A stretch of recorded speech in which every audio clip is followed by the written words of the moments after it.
Venons-en maintenant, ce sera notre dernier point au sujet du marché entreprises et télécommunications fixes. Comme je l'ai indiqué en introduction, les entreprises, en particulier les TPE-PME, rencontrent de sérieuses difficultés pour accéder au très haut débit via des offres fibres leur permettant de sauter le pas et d'accélérer leur numérisation. Ces difficultés se ressentent au sein du classement DESI, publié par la Commission européenne chaque année. En matière d'intégration de la technologie numérique, nous nous situons seulement à la 14e place, ce qui correspond à un progrès par rapport à 2018, nous étions à la 16e, mais une stagnation par rapport à 2017. Nous devons donc encore progresser dans ce domaine, surtout sur la numérisation des PME. En France, seuls 15% d'entre elles vendent leurs produits en ligne, ce qui nous place en 17e position au sein de l'UE. Et c'est bien trop peu. Les difficultés que rencontrent les entreprises pour se numériser et accéder à la fibre procèdent essentiellement du manque de concurrence sur le marché entreprise, qui est encore trop verrouillé.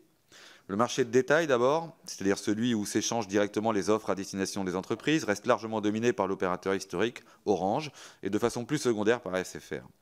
Ces deux acteurs y disposent de plus de la moitié des parts de marché. Sur le marché de gros, c'est-à-dire le marché où les opérateurs alternatifs se fournissent en offre d'accès aux infrastructures, avant de revendre eux-mêmes des offres de détail aux entreprises, la domination d'Orange reste prépondérante par rapport à son concurrent SFR.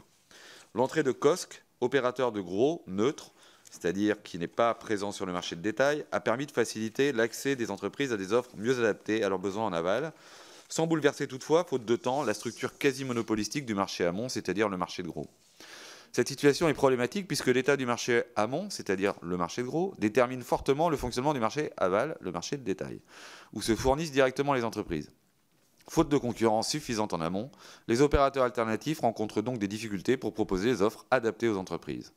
Seules les offres généralistes des deux grands opérateurs sont parfois disponibles, sans répondre toutefois à l'ensemble des besoins des entreprises. De sorte, à l'heure actuelle, le marché entreprise fibre fait l'objet d'un double déficit d'offres. Les TPE-PME ne peuvent disposer d'offres de qualité à bas coût, ce qui ne les encourage pas à passer à la fibre, et les grandes entreprises, qui ont accès à la fibre, paient parfois des prix excessifs en raison de l'absence d'un marché de la fibre noire suffisamment développé qui leur permettrait de réaliser de substantielles économies.